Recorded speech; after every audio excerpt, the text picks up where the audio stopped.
The following is intended for mature audiences. Viewer discretion is advised. We want thickness. So I feel like when these like Puritan mindsets or like agendas are being pushed, it kind of like helps us become a little bit more what they're trying to prevent.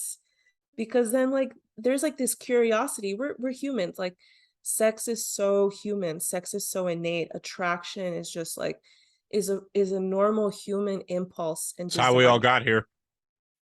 Literally, it literally is how we all got here.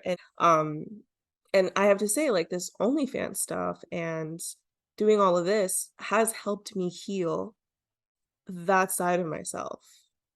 It's like giving me autonomy for my body. It's like made me realize I'm actually very beautiful. It's made me be okay with my desires and my sexuality. Yeah, it's like it's been very healing, but I will say it's not always healing. If people were to like promote more on females that look like myself, and I'm skinny, but I am someone's cup of tea. And if people were to promote that, then the world would be a better place. They think that sex is supposed to create life. No, man, I just want to get off. Like, I'm horny as hell right Is now. it a journey to love yourself the way you are? Of course. Yeah. Sure, yeah. Yeah. I mean, there's a number of people, especially in the industry, who are the regular size, standard size, and they're very insecure. And sometimes they look to us, who's BBW, and we're feeling fierce and fabulous, and they're like, wow, we're worried about how we look, and you guys are just flaunting it and having fun out there. We want thickness. What's up, everybody? You are tuned into another episode of the Thickness Protection Program. This is the podcast celebrating body positivity and where adult stars come to open up about whatever the fuck. I am the Thickness Pro, if you didn't already know. And today, I got a lovely guest. You might have seen her on Plumper Pass. You might have seen her work with Finny. You might see her on TikTok because she has 60K followers on there. Go ahead and introduce yourself. Hi, everyone. I'm Vanessa Hinata. I am in Miami, Florida, and I started doing this kind of work. I don't know the exact date. I think it was definitely March of 2020. Like, pandemic started, this started. And my zodiac sign is I'm a Taurus. Pardon the interruption, Palm Tree, but this is Pimpin' Palm, the Mackin' emoji. And before we go any further in this interview, I'm gonna need you to click that like button, subscribe to the channel, and turn on your notification bell. Now back to the Thickness Protection Program. Excellent. Well, welcome, Vanessa. Happy to have you here. Thank you. I'm excited. This is my first. I had a podcast during the pandemic. Completely Right. different. I think I was watching that on your YouTube channel when you reacted to John Oliver's video. Hey, kitty. Yes, this is Quentin. Hi, Quentin. Yeah, I welcome pets on Thickness Protection Program. In the past, I was like, don't have your pet on here, but like this is the third pet I've seen, so I'm like, that's kind of a cute little distraction. But yeah, keep going. March of 2020, right when the pandy hit. Yes, right when the pandemic hit. Yeah. Hi. Right when the pandemic hit. I had a podcast. It's not the Horogative. The Horogative came after the original podcast that I had. I had it with a friend.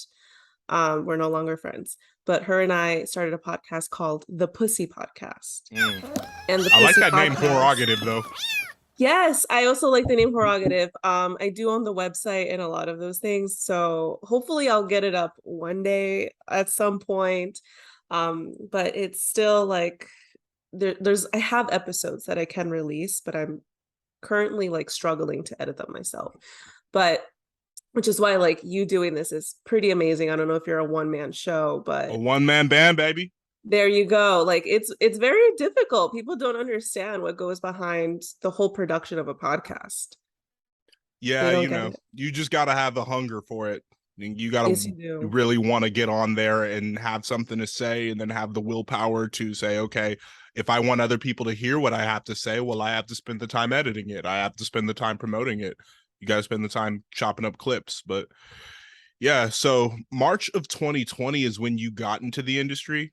Mhm. And I can imagine, everybody's, well, I don't need to imagine because I was right there. Everybody was locked up in the house. Prior to that, were you doing any modeling or any things of that nature that made you want to, take it up a notch? No, actually, I was a hairstylist in New York. I was working in actually very prestigious salons in the city. And I was trained, I guess the closest I got to modeling and that all that stuff is I was part of like editorials and like Fashion Week and stuff like that. So I kind of always had like ideas and I kind of always wanted to be in front of the camera, but I was too shy and intimidated. I've always been plus size. I've always been thick. I've always been thicker. Being in the part of the city where the dominant desire for women is to be like Bella Hadid, Kendall Jenner, Hailey Bieber, and being in the hair industry, and those women's bodies like just being prominent desires for everything, not even just for men, for like to promote clothing, to promote anything. And so being behind the camera and always seeing these gorgeous women, because they're beautiful, it's not about tearing them down. It just definitely affected me physically. Like there was a point where I really didn't think I was beautiful at some point. And so it affected me, and then came March 2020. The one thing that I did know that I had was boobs. That's the one thing I definitely knew I had. And I know that like that was the one thing I had that attracted attention towards, at least I thought at the time, was the only thing that I had that attracted attention towards me. And so I definitely used it to my advantage whenever I could. And then came the pandemic, and hairstyling is person to person. Like you can't hairstyle through a Zoom meeting. You can't hairstyle through a FaceTime. Like you have to be in person, touching other individuals. Sometimes it could be personal. Towards the pandemic, I was definitely doing more freelance where I was going to people's homes and styling their hair or their offices and stuff. So it was more one-on-one. But when you're a hairstylist, you're in a salon environment. And so we didn't know what this virus was. We didn't know how strong it was. All we knew is lots of people were dying. There was no vaccine at the time. So salons closed. The agency that I was with that was giving me clients shut down as well. They were like, file for unemployment, this and that. And so I had nothing else to do and I needed to make money. And so I always thought my boobs were really nice. I always thought, I think we can all agree on that. Thank you. And it garnered a lot of attention in person. So I'm like, okay, let me try this online thing. And actually, I was trying to also be at the time a body positive person because I was also trying to help myself to heal myself. And I was actually started my Instagram. It's deleted now, but it originally was about like it was like a fitness journey type of situation, right?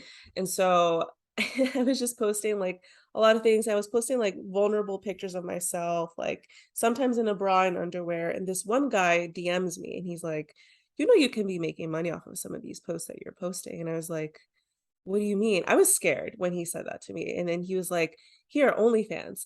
And then funny enough, he sends me a Fit Sid OnlyFans tutorial from YouTube.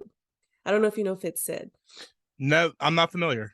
Oh my God. Yeah, no, she's been in the industry for a very long time. Like I think she had just made OnlyFans tutorial for girls who are like joining OnlyFans and stuff. And so like that was the first introduction that I had to OnlyFans. And at first I was like, this guy's weird. Like I'm going to delete him and unblock him. But it was in the back of my mind for a few months. And so actually not a few months, I'm sorry, like a few weeks. And then I was like, let me look into this. And that's how it started. I started an OnlyFans. I wasn't really good at it in the beginning.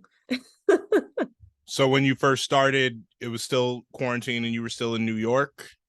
I was still in New York. Yeah. Yes. So you started off just kind of filming solo content? So at first it was just like nudes. I see. Just still pictures? Yeah, lewds and nudes. But that lasted for I think maybe like a month or two. And then I posted my first solo masturbation video on Pornhub. It's still up. Like people can still look at the first solo masturbation video that I made that's on Pornhub. I think I put it to buy though. Gotcha. Now, tell me more about like, your upbringing, your origin story, because all I really know is that you live in Miami now. You're of Peruvian descent, and that's about it. So, what was, the early days of Miss Vanessa? Oh man, okay. Well, that's a doozy.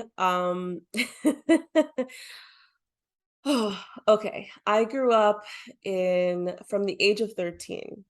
13 and back from 0 to 13, it was a toxic household, period. Mm, Did not grow up in a good household, but still grew up with both a mom and a dad.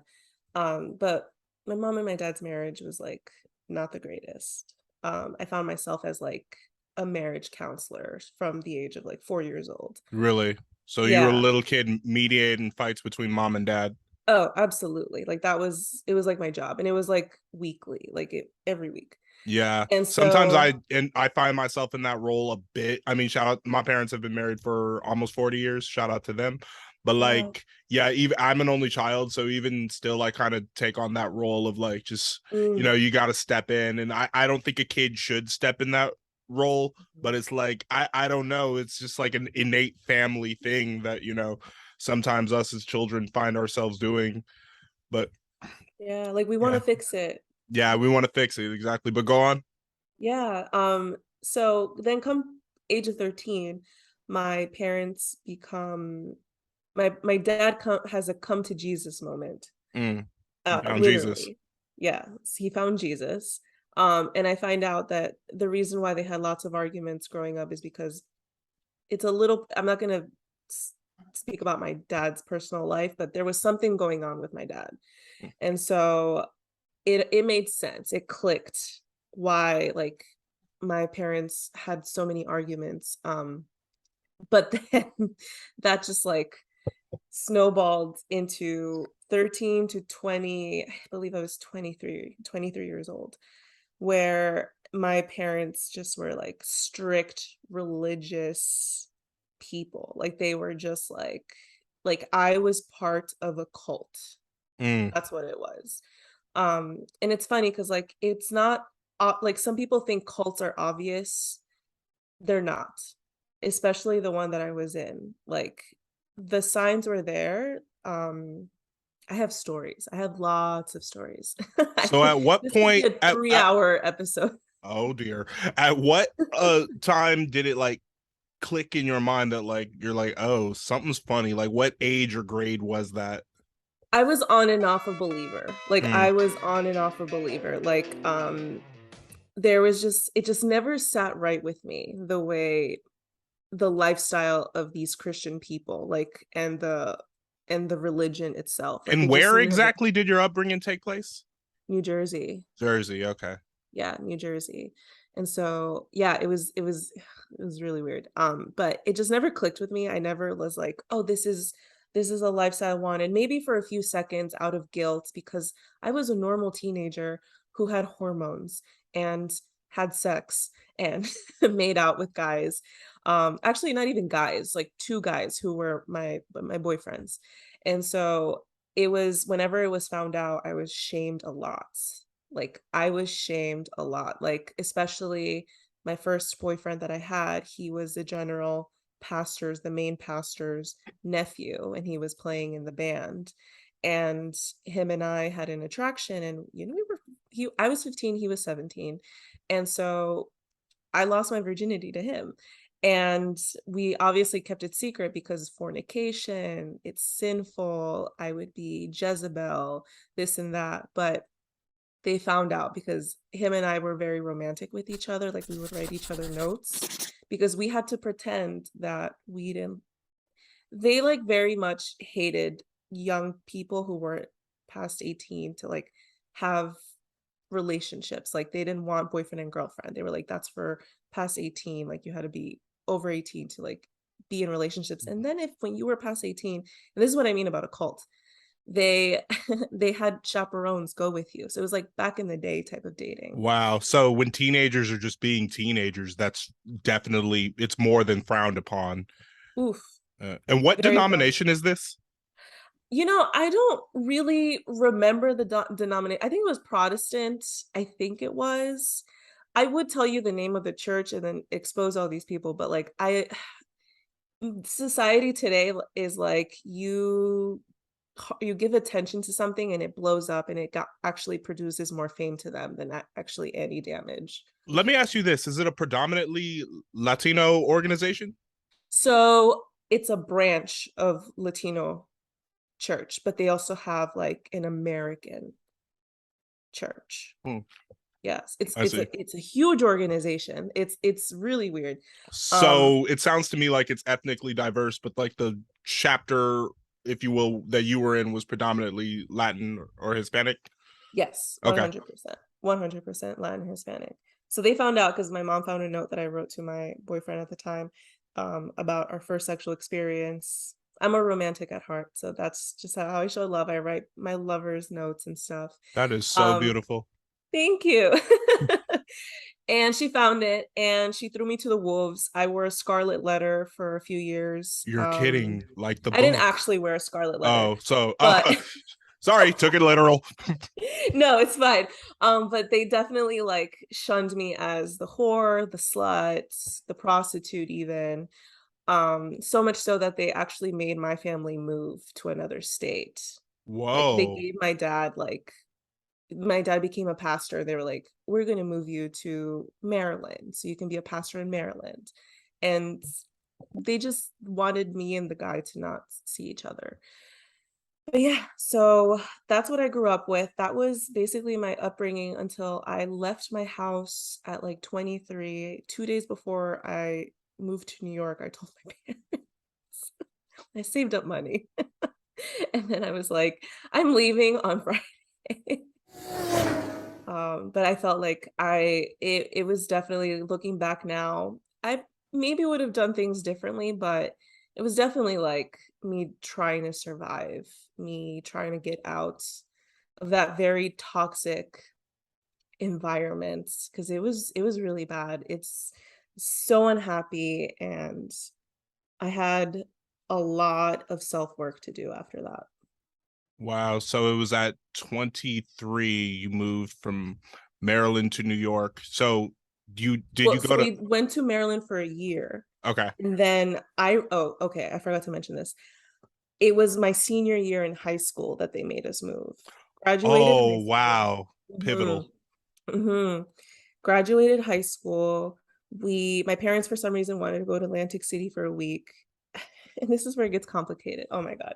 Okay, so I don't know if you're gonna be able to follow this, and people who are listening are be able to follow this.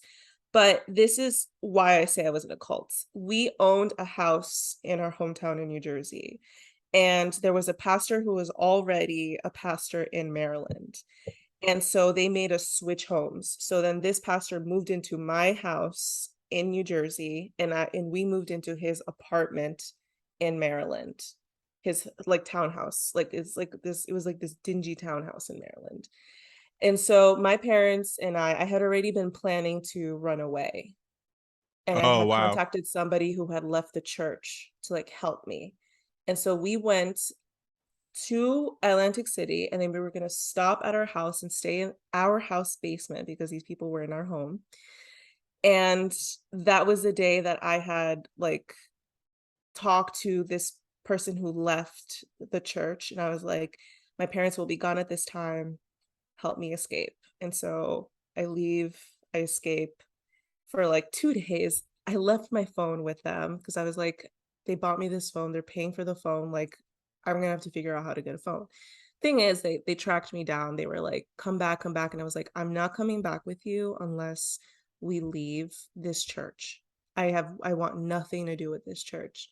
And so they were like, no, yes, we're leaving. And so we left. So we went back to Maryland, packed up all our things, kicked out the pastors from our house, and we moved back in, and we just figured it out after that. But they still like kept being like these super religious and strict Christian parents.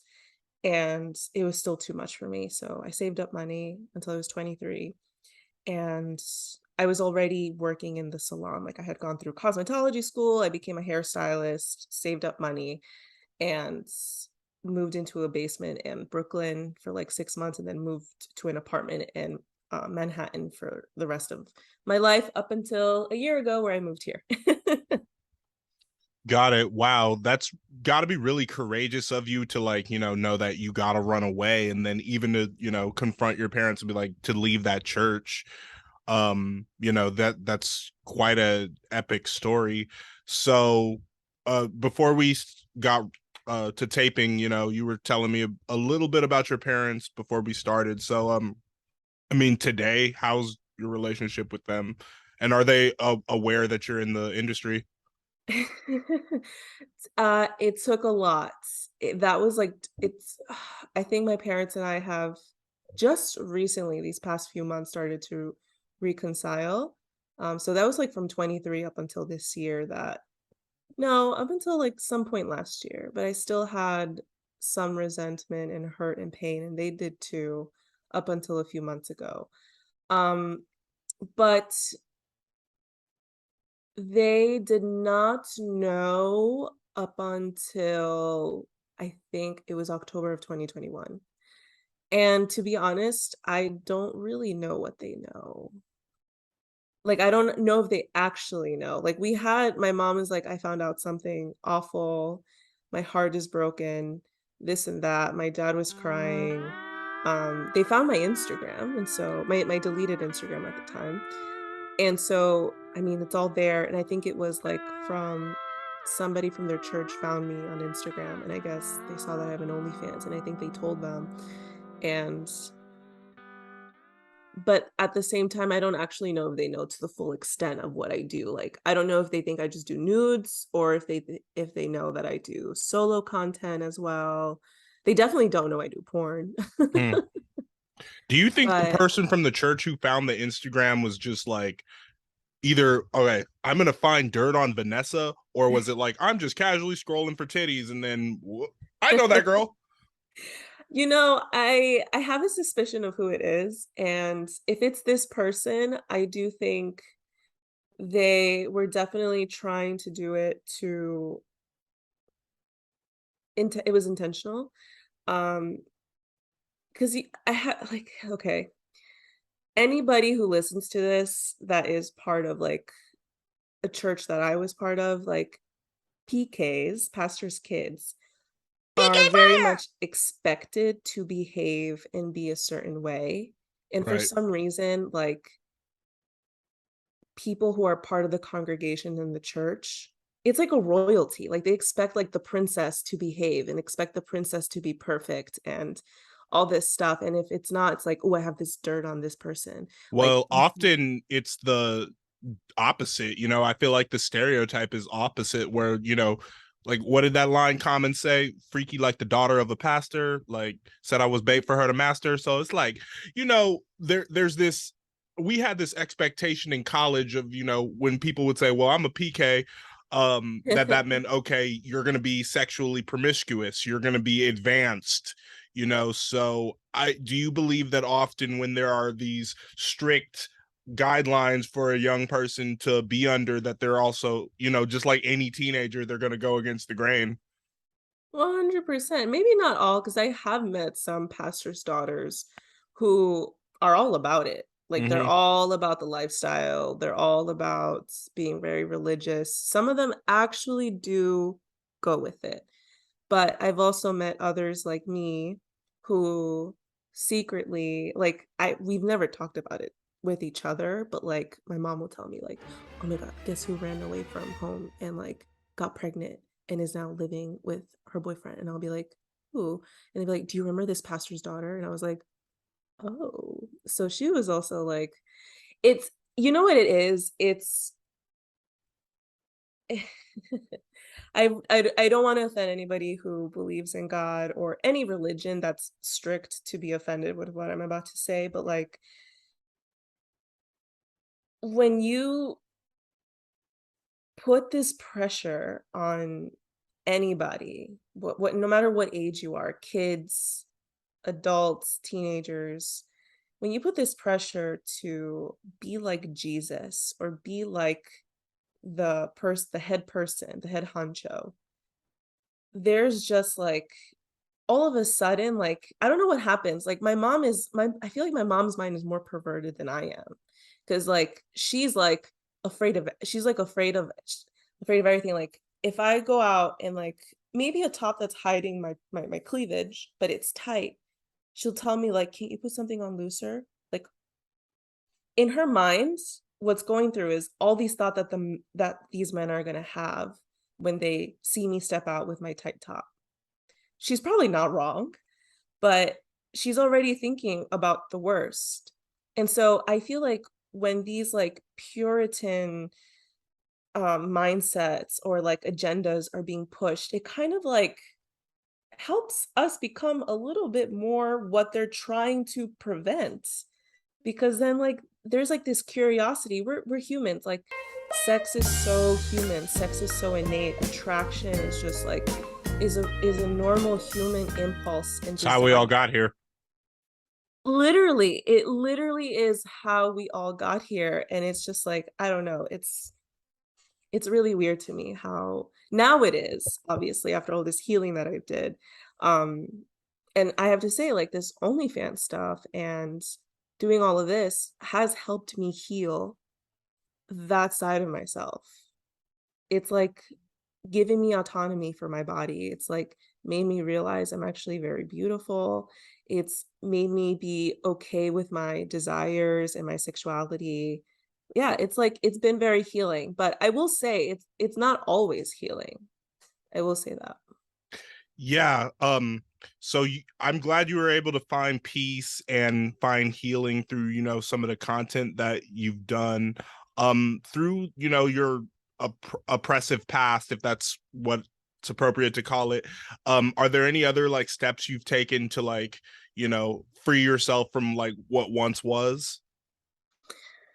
Um, yeah, I mean, every day, every day, every day is an opportunity to shed a lot of the things that um I was brought up by. Like every scene that I've made with like all the other creators and even just solo scenes by myself have been like healing because to be honest,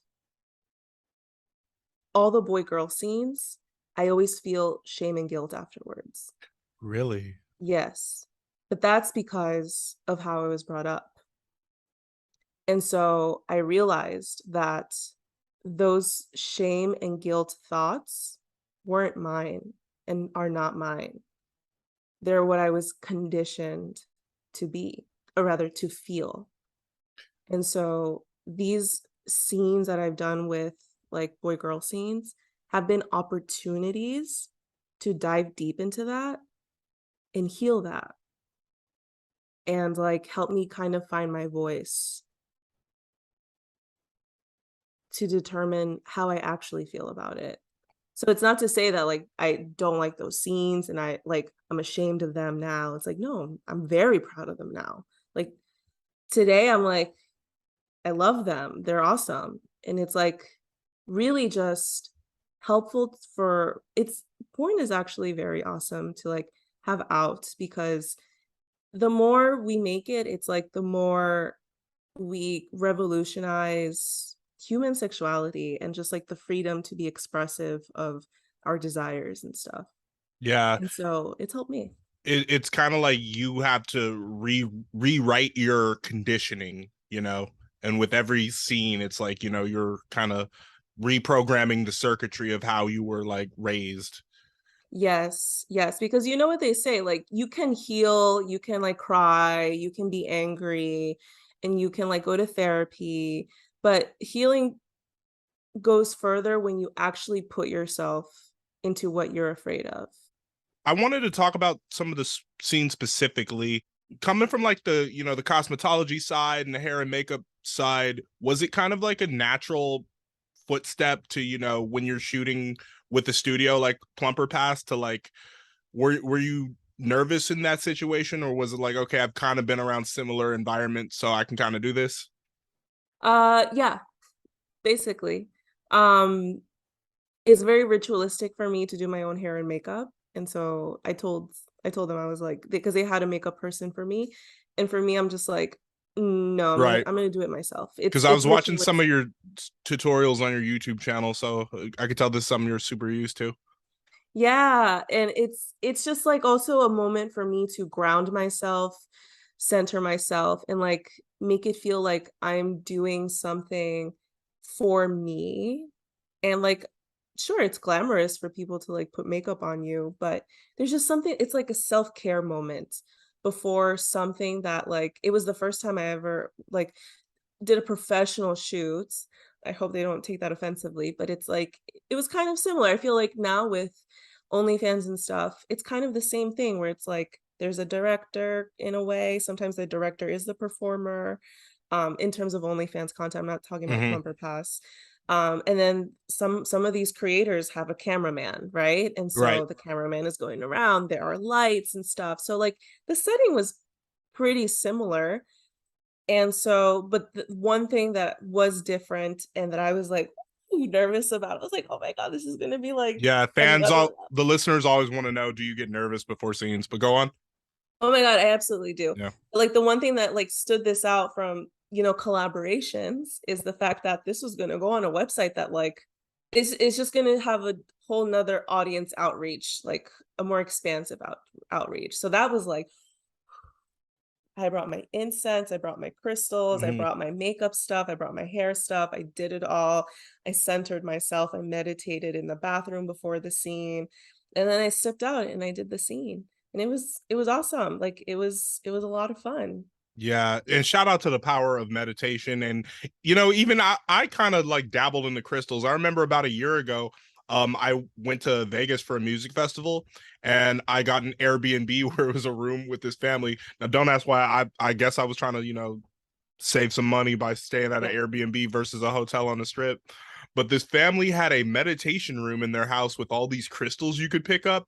And it felt so great to like, pretend like, okay, this one kind of has blue and green, like earth looking thing. So I'm like, I'm going to use this one to like be one with the earth. And I'm going to use this one that's clear for like clarity.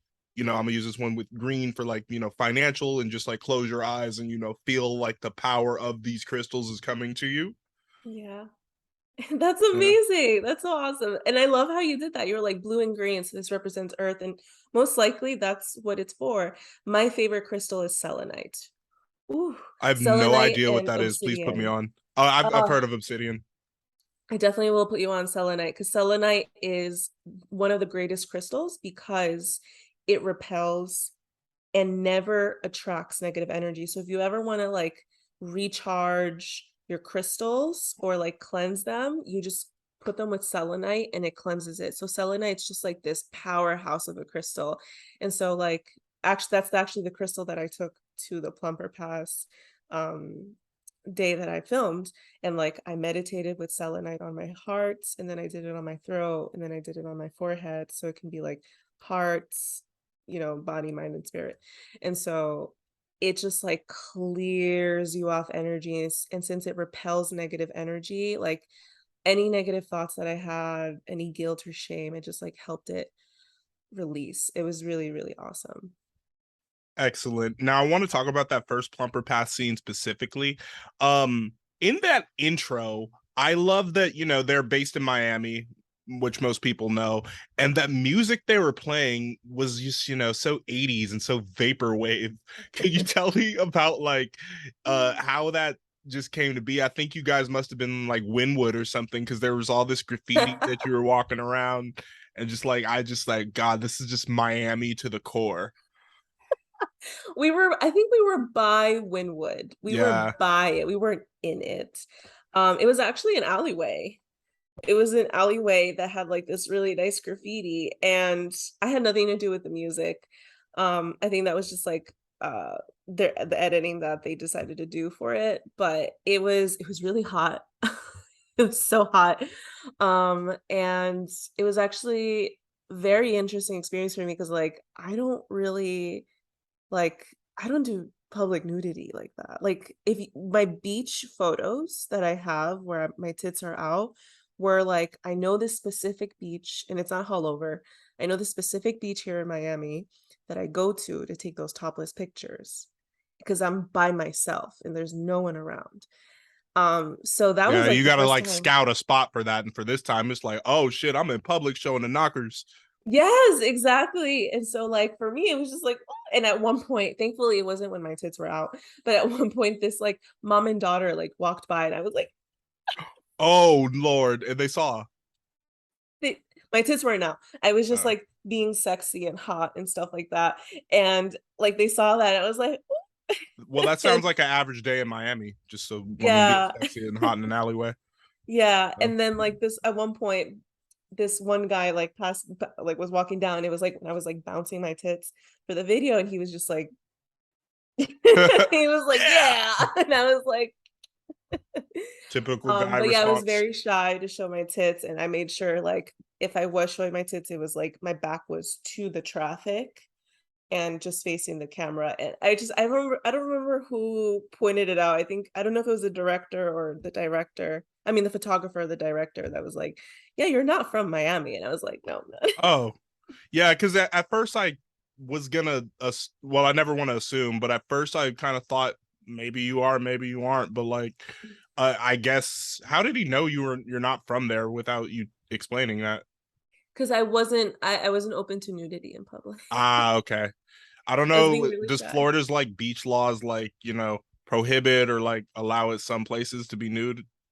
I have no idea. I think what they meant more was like I remember right after that comment, um, I forget who it was. I don't know if it was the director or the photographer. I think it was the director who was just like, yeah, no, we've like been in public with girls using dildos and stuff like that. And I was just like, and they're like, and like they mentioned that those girls were from Miami. So I'm guessing just like Miami girls aren't shy Hmm. about nudity and like sexual acts. And I was like, oh, I am. I don't know how long that's gonna last, but like I am Makes sense. shy. Yeah, Plumper Pass will go there because I've seen some great scenes, like ones with Aston Martin where she's like, pulling out her boobs at a public park and like with ice cream and stuff, and the one with Stella Daniels where she has the giant lollipop and they're like fucking around in a park. I'm like, yeah, yeah, they will test some limits, and I'm like, you guys are at a public park. Like, what if a kid's running by to chase a frisbee? Exactly. Have you seen my scene yet? Duh. You're like, duh. Yeah. Awesome. Yeah, absolutely. I wanted to talk about a particular tweet I discovered from September 29th, so not too long ago, of yours that says, I think I'm the best swipe this guy has ever made on Hinge because I'm just asking a million questions about 40K series and game. Can you talk about what was going on here? Okay, so this guy I like met on Hinge, he's like a big nerd, like a huge nerd. Oh, great. He'll love this interview. He'll probably love this interview. Love this podcast. Yeah, he like what's it called? I don't know if you probably know this. He buys these little figurines. They're like robotic figurines, and he puts them together and paints them. There's like this robot from Japan that's like this big monument Japan robot or whatever that he also got for himself, and he like constructed. So he's like, I'm just trying to like describe here how much of a nerd he is. Plays Dungeons and Dragons, all that Oh, stuff. damn. He got it. Usher, he Yeah. got it bad. Yeah, he does. He has this. I was just at his place a few days ago. He has like this whole nerd room, and it was just like, oh my God, which is great because like I love it when people have a passion, Yeah. like that's sexy to me. Like when you have a passion, like when you're just like when you don't have a passion, it's like, So he was just telling me about this like series that started in the 1980s.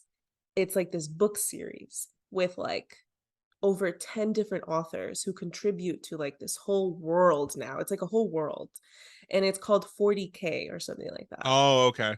Yeah. And so he was telling me about that. And I just like had 1,000 questions because I'm also a very curious person. Like I'm just like, if you have a topic of it, like if you have a topic that one, you're passionate about, and two, like I have no knowledge on, I'm asking 1,000 questions. And he was just like feeding me all the answers. And I was like, this is great. Yeah, there's something about like getting intellectually stimulated in intimacy that just adds to it. It's important to me. It's Yes. number one. I can't be stimulated. Like I am a Taurus, so like when a guy is like do show off, like with, like the expensive wine they bought or something like that. I do find that attractive, but intellectual conversation is what gets me the most. Yeah, Sam, I'm a Libra, and I just feel like intellectual conversation is so vital. Yeah. Oh my God, we're both Venusian. I don't know what that means. Oh, this from Venus, right? Yes, Venus. Venusian. That sounds kind of sexy. Okay. Now, you were quote tweeting Finny on this, and as a 90s baby and as a retro gamer, I have to talk about this. All these video games Finny was tweeting, he said Super Smash Bros, Overwatch, Street Fighter, all the Tekkens, Final Fantasy, and then you said Mario Kart, Sonic Mania, Crash Bandicoot, Pac-Man, Donkey Kong 64, Super Mario Brothers. And I'm like, yes, Vanessa is one of us, because this is like my religion. Like, I love retro games. I'm turning 30 this Friday, and I still love the games I played in elementary school. Like, that's what's up. Like, I don't know. Just talk to me about what was going on here. That just shows how long it's been since I played a video game. What? It just shows like how long it's been for me since I played a video game. Like the reason why I listed those video games, one, I did enjoy them when I was a kid, but like that was also the last time I played them. Oh, So yeah, like I mean, we got what is the new Nintendo Switch, and so we got the Mario Kart version for that Nintendo Switch.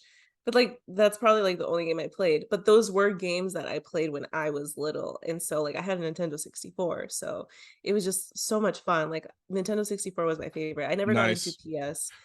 I Also just downloaded the N64 expansion pack for my Switch, so I've been playing Mario Tennis lately. oh my God, I had no idea you Yeah, could do that. it's fun. It's a cool little time killer.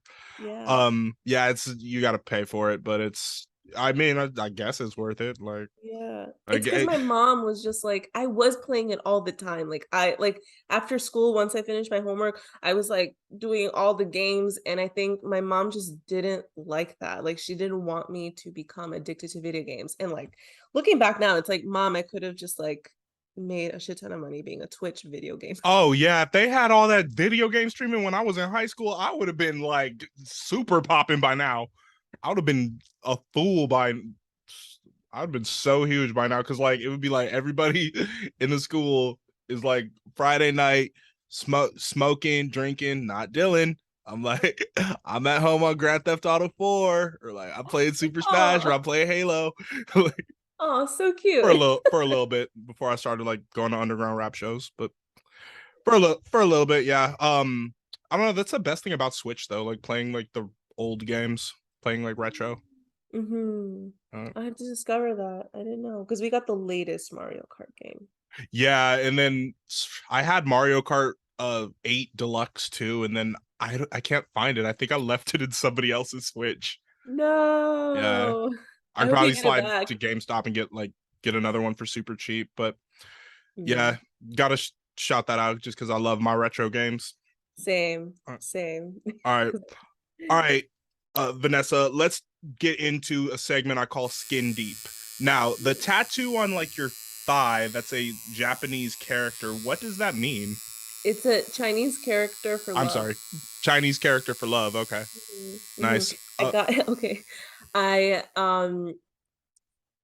obviously was 18. My parents were still Christian, extremely Christian, and so I really wanted a tattoo. So I grabbed a gold necklace that I had, went to a shop, sold the gold necklace for cash, and went and got that tattooed. And I put it there because I was able to hide it from my parents, even in the summer, because like we weren't allowed to wear bathing suits. We had to wear t-shirts and shorts. Wow, it was like Puritan almost. Yeah, no, no, no. It was like very intense. Okay. Nice, So nice. I got it. For love. I like that. Rather than just like a heart, like all generic. Like a Yeah. Friday the 13th special heart. Yeah, I mean, like, I think at the time I was also like, I was into K-pop before K-pop was popular. I was also watching Naruto, and so I wanted something like Asian on me, and Gara has has the Chinese character for love right here on his forehead. And so I was like, I want it on my hip because I can Nice. hide it there. Yeah, I want to get so many tattoos. I'm a late bloomer. I just got my first one last year in July. Oh, you're fine. Honestly, it takes time to decide on a tattoo. Like sometimes Yeah, I forget yeah. I have it. Yeah, it does take time to decide on a tattoo, but I had ideas for various tattoos on me for years. I just, just kind of getting started. Oh, wow. Yeah. Yeah, I think I want to get another one, and might be my last one, but I want to get no one in red tattooed on my, very much like Macy Williams, the Arya actress from Game of Thrones. When Game of Thrones ended, she got no one in red ink tattooed on the back of her neck, and I think that's my next one because that was my favorite character in Game of Thrones, and also because I loved the concept of no one and like being a shapeshifter in life and just all that. I deleted all my hurts for you, even folded all my plans with all the birds for you. Ain't that real? Ain't that real? Yeah, ain't that real? Ain't that real? I deleted all my hurts for you, even folded all my plans with all the birds for you. Ain't that real? Ain't that real? I don't watch Game of Thrones, so is she the one who's like, you know nothing? No, that was Jon Snow's like first girlfriend. No, she was Jon Snow's little sister who like became this badass spy assassin. Got you. Okay. Next segment is called Ever Too Much. Has anything in a scene, Vanessa, been like too much, like unpleasurable? Cut the camera. Nope, I can't do this. Stop. Let me take a break. It's too much. No, because I've only done like, I haven't done anal yet, and I don't know if I won't say never do anal because never say never, but like it's definitely not in my comfort zone right now, so I have to say no. I think maybe the closest I ever got to that was it's a scene with Artemis, and it's mostly just because of his size. It was just like I almost tapped out because of how big he is, and so it was like, but then it's like eventually you just like, I guess your pussy just gets used to the size and it gets adjusted, and so like it just becomes pleasurable. Yeah, so that's the closest. So it's possible the D can just be too big. 100%. Okay. I'm also not I'm not a size queen. 6 Okay. inches is the perfect length for me. I actually prefer girth. Yeah, I've been told that numerous times on this podcast. Women prefer girth. Yeah. And hence that my drop, we want thickness. That was in a conversation about length versus. Okay, so I have a question for you. What do you enjoy most, length or girth? I don't know. Honestly, girth. I will say girth. And the reason is because sometimes when a guy has one of those long, skinny, pointy ones, it actually hurts more because it stabs your cervix. Oh my God. Thank you. Yeah, it's true. I mean, they're constantly saying like, oh yeah, I'll give you this long one. We don't want long ones. We want thickness. Oh my God, I love it. Fun thickness protection program fact. All right. Yes. All right, Vanessa, let's do down in the DM. Can you tell me your craziest, funniest, out-of-pocket, most outrageous DM or email you've ever received? I feel like they all just continue to like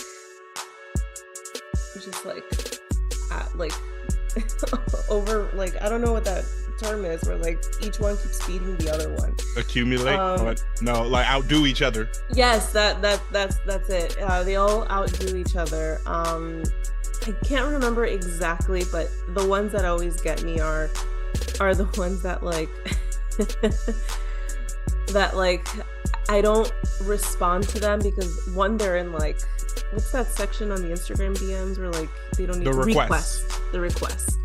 They're like not even the request, where they're just like, at first they're like, I love you, marry me, I want your big titties, blah blah blah, and then like they see that I don't respond, and then they're just like, you're fat and ugly, you're blah blah blah blah, and I'm just like, okay. I think that, and then I think probably an email that I've gotten is, it's just the typical ones where they're like, I want to like book you for a day like, I want to have sex with you. Like, what's your price? Blah, blah, blah. And I'm just like, I don't do this, sir. Leave me alone. Yeah, I totally get that. I mean, a lot of performers do offer that and dabble in that line of work, but also many don't. So, I think, when it, I don't know. I mean, it's a sticky subject because then you're dealing with escorting and then which is prostitution, and then it's a whole category of sex work that goes into a whole nother. We could sit up here and talk for another hour about that. I agree. I mean, yeah. And like to the women who do, I'm like, respect it. Cause like honestly, anything in person in the sex work industry is, you have to be brave, and sometimes that bravery isn't a choice, but it's something that they have to do for survival.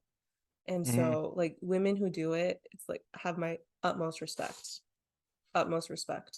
Because it's even tough just being on the internet, like Right. exposing ourselves that it is. And I feel unsafe with the internet. Like I have a VPN, I have like a VPN email, like there's just so many things that I do to like protect myself from these men online, that in person I'm just like, you women are amazing for sure. Y'all the real MVPs. Shout out to the whole sex Yeah. worker community, because that's what I realized. Like, this podcast is more. This is more for you guys. This is more for the sex worker community. Because when I was, just interviewing musicians, like, and then there was a handful of porn stars in the midst of those. It was more. When I come from stand-up comedy, it was more like a funny, Sports Illustrated version of what I was doing before. But I, realized by the time I think I interviewed Brianna Kahlo, and, it opened up to more of a conversation about mental health and, sexual liberation, that I said, hold up, there's, more of a story to be told here. 100%. 100% from the marginalized people for sure. Did the last name Hinata come from anime or Naruto specifically? Yeah. I was gonna do Tsunade or Hinata because they're both like the characters in that anime with the big titties, especially Tsunade. But I'm more related to Hinata at the time because she was extremely shy, wasn't in her power, and all this stuff, and kind of was like part of this very prestigious clan, right? And so I related to her in all those senses. I also related to her in her Shippuden, where she like became more strong and like more powerful in herself and this and that. So like her story arc just like it felt like connected very much to mine. So I was like, that's gonna be my last name, Vanessa Hinata. Like I love that. I probably should have done Hyuga, but I don't know. But I was like, I like Hinata. I've always liked it. There's something spicy that just phonetically Hinata sounds like. Yes. I don't know why that you just hear that pepper emoji on it. Yeah, automatically. The pepper emoji. Yes. It's also just like, I don't know, there's like an innocent, sexy tease to it, Yeah. And I like that. I'm very much about that. Okay. I need to get into Naruto, man. Like, I know it's a very, very popular series. It's just, we could talk about what animes we like to watch for a while. I'm glad you're an anime head though, because, anime, a lot of my supporters are anime fans too. So I don't watch it much now, but definitely like my teenage years, I did definitely liked anime and I'd like to draw it too. Now I don't watch that now, but I do get recommendations. Like when I did my first scene with Finny, it was the Kakeguri anime. I like watched it. I was like, I want to know what Yumiko is all about. I want to kind of be mostly in character. And so I watched it and it was pretty freaking awesome. So I take any recommendations, any show recommendations that people have for me. I'm like, please give them to me. I'm always looking for something new to watch. Are you into hentai at all? Hentai is like anime porn, right? Yes. I do. Like sometimes that is my porn search for sure. Okay. Cool. Could you ever see yourself like, getting into that on like the business side, like art directing, any of that? Ooh, I like this idea you're giving me. I'm actually moving I like that. I'm actually moving my content direction moving my content direction a different way. If you can tell, like I love the 40s and the 50s, and I'm trying to do more pinup stuff. So I'm looking to do more like I am taking a break from porn right now. Because I'm very much into, I want to make like lewd and nude pinup based content. And I'm also secretly, but I guess not secretly anymore, practicing burlesque. So Oh, I could totally see you doing that. yay. I know, I'm very excited about it. And when you shouted Chloe Klein in that video, I mean in that tweet about video games, I was like, oh yeah, she's into burlesque too. So yeah, if you guys put your heads together, I'd love to see that happen. I love Chloe Klein. Yeah, she's awesome. She's really awesome. And she lives like 5 exits away from me. Stop, you're so close to her. Oh, yeah. I told her like next time she's here in Miami, she should definitely, her and I should definitely hang out. Yeah. Like, she's such a genuine person. Next time you come to LA, we should all hang out. Yeah, I haven't been to LA in years. I think it's time for me to visit. Oh yeah, most definitely. Let's get into some Instagram questions, Vanessa. Somebody asked, pegging video in later future, they ask. Oh, okay. So I might be taking a break from porn, but I would be down to do some pegging porn for sure. Like me peg somebody. I've been dying to do that. Like that's like on my sex list. Like that's something I'm very much into. So I don't have anything planned for it, but if the opportunity presents itself, I will say yes. Interesting. Okay. Now, one of my partners asked, is there a weight you think you look best at? Or is there a weight to maintain, or is the sky the limit? Is the sky the limit? I definitely do think, I actually do feel like I look best thicker. Because like there was a moment in my time in my life where I, trigger warning to anybody listening, I was like starving myself I wasn't anorexic, but I was like doing 1,000 calories a day, working out to burn 1,000 calories. I was like a size 4 at some point, and it just did not sit well for me. So I have been thinner, and I do think that me being thicker looks best on me. I totally agree. Yeah, thank you. I don't know about the sky's the limit, because I don't measure health with how big you are or skinny you are. I measure health with what's going inside your body and how active are you. And so I don't know if the sky's the, and that's what I mean by I don't know if the sky's the limit. I mean, like, if as long as I'm continue to eating vegetables and fruits, and I only drink water. I don't drink juices. I don't do coffee. I do teas, like caffeinated teas. Shout out to like, water. yes, I'm guilty right now because I am drinking coffee, but dehydration is the enemy. And so as long as I'm, taking care of that stuff, I'm also a hypochondriac. So like I make sure I take vitamins and stuff like that. I check labels. Like if there's like, I make sure any packaged things, like all the ingredients I can read, and it's all natural. I'm gluten-free. I limit my dairy intake. I try to work out as much as possible throughout the week. And so like, as long as I'm doing that, and I know I'm taking care of myself in that way, like if I do gain some weight, I don't really see it as a big deal, because I know I'm still being healthy for me.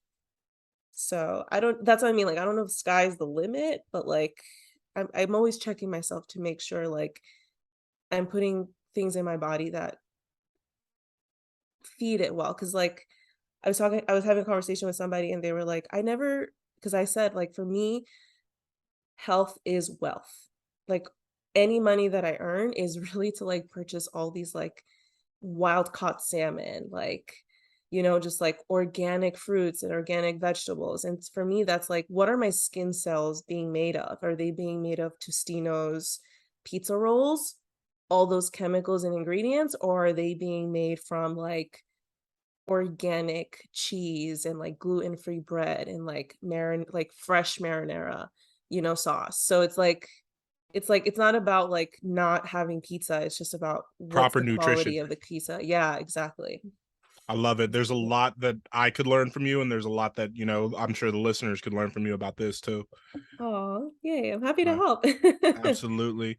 Now, we already kind of touched on this, and I can already tell for this listener the answer will be no.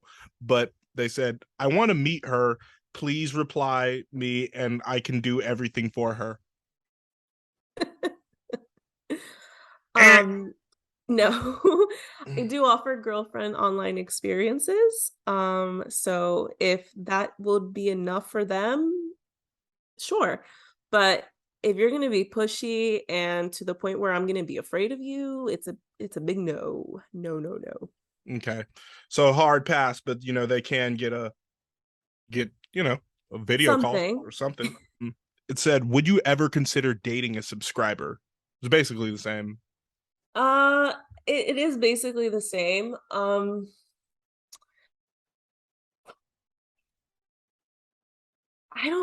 don't like to not give people the chance, but like I wouldn't be so up for it because I don't know if you want to be with me because you're fetishizing me or because you like because you don't know me. So how do you actually you're just attracted to my physical, right? And what I show online. So like I don't know if it's authentic. And yeah, that's my answer.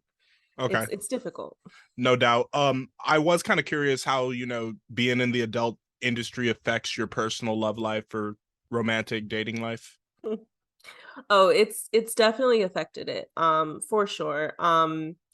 I had to remove my Instagram from my dating profiles. And I haven't had people who match with me outright tell me like, oh, I know you from Plumper Pass or I don't know, OnlyFans or Twitter or whatever. So I don't really know the people that I date if they know what I do off the bat. But like if they ask me for my Instagram, I tell them I don't have one because I really don't. Vanessa Hinata is a brand. It's not really Vanessa day to day. So I really personally, for my friends and my family and stuff, like I don't have an Instagram. So yeah, it's definitely affected. It's difficult. It's very difficult. When I did have my Instagram profile on my dating apps, it was awful. It was awful. Yeah, because here in LA, a lot of people on these dating apps will have their Instagrams, and then Instagrams will have on their dating profiles, and then the Instagram will have a big following. And it always kind of like sort of pissed me off and sort of mystified me. It was like, are you literally trying to meet somebody, or you're just trying to grow your following and ultimately get more subscribers, which lead to more cash? But yeah, I mean, I could only imagine, how that is for you if you are actually trying to make an intimate connection. I definitely am. And it's like I don't believe in marriage. I'm just looking for a partnership for as long as the partnership is, both of us agree to be a part of this partnership because I also don't think monogamy is like realistic for us humans. I respect that. And even about the monogamy not being realistic part, I'd actually lean towards agreeing to that. Yeah, it's not realistic. No. Last thing I'll leave you with, what is the biggest misconception of a porn star?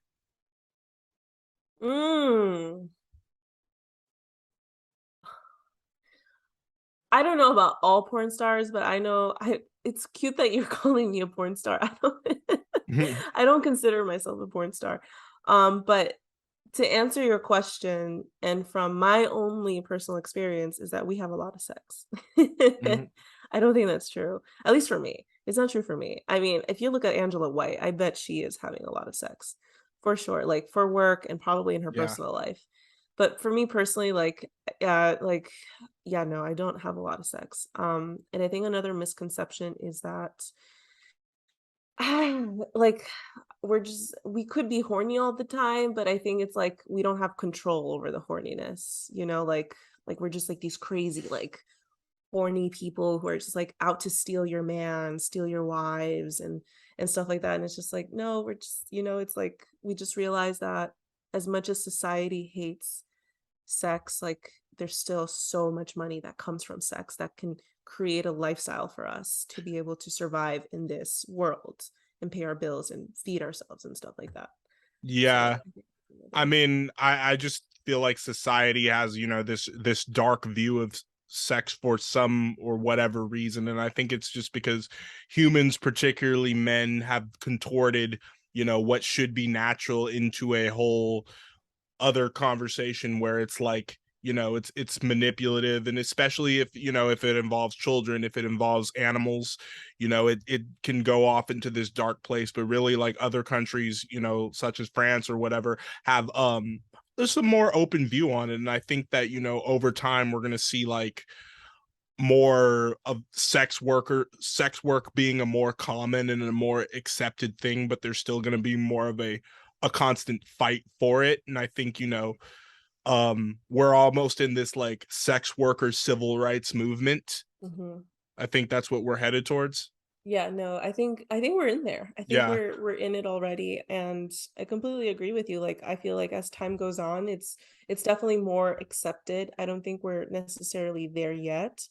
But I think like the media has a lot to play with it. This country was founded by Puritans.